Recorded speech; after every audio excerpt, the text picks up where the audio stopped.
After the failed deployment of North Korean troops in the battles in Kursk Oblast, the Russian command was forced to try to save the situation by redeploying more experienced troops from Donbas.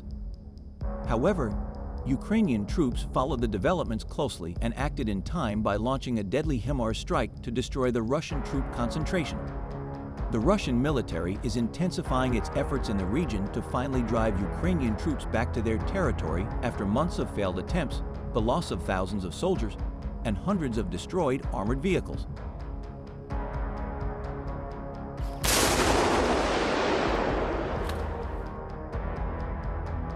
The stakes for this operation are getting higher with each passing month, while Ukraine maintains its presence on Russian soil. While Moscow is desperately trying to launch a successful counterattack operation, not only to restore territorial control, but also to strengthen its narrative of power. Soldiers of the Special Operations Forces of the Ukrainian Armed Forces have also taken control of one of the settlements in the Kursk region. As it turned out, the village was also held by North Korean troops, together with the Russian military. The Russian operation was made possible by North Korean control of a tactically important forest near Kruglenko, north of Novoivanovka.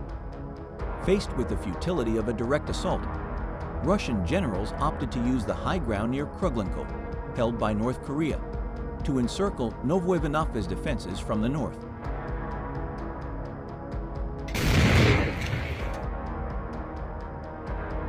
Ukrainian soldiers on the front lines have expressed hope that U.S. President-elect Donald Trump will use his common sense to continue American support for Ukraine in its fight against Russian aggression.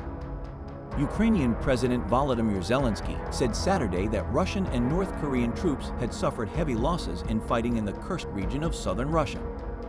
Ukrainian and Western assessments say about 11,000 North Korean troops are deployed in the Kursk region, where Ukrainian forces have seized large swaths of territory after launching a massive cross-border offensive in August. In a video address later that evening, Zelensky cited reports from top Ukrainian commander Oleksandr Syrsky that the fighting was taking place near the village of Makhnovka, not far from the Ukrainian border.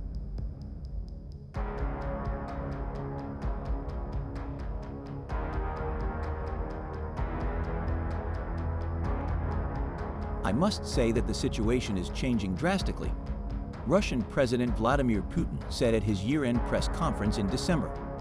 There is movement along the entire front, every day.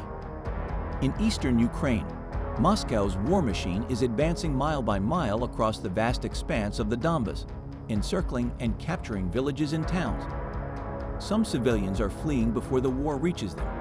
Others are waiting until shells start exploding around them before packing up what they can carry in boarding trains and buses for safety in the west.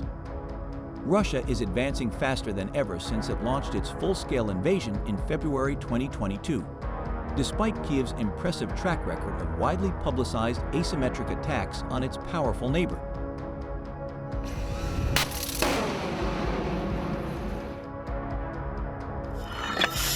Пострел! Meanwhile, Russian forces in Ukraine are advancing at their fastest pace since the start of the invasion, exploiting Moscow's biggest advantage in this war: manpower.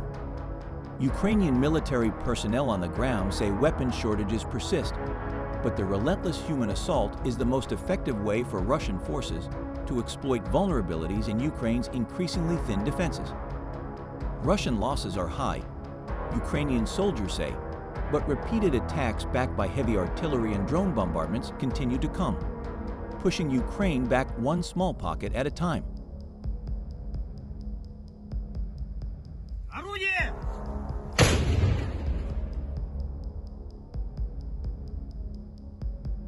Russian forces have advanced within 2 miles of the eastern town of Pokrovsk, endangering key logistics and supply routes that pass through the area to other parts of the front.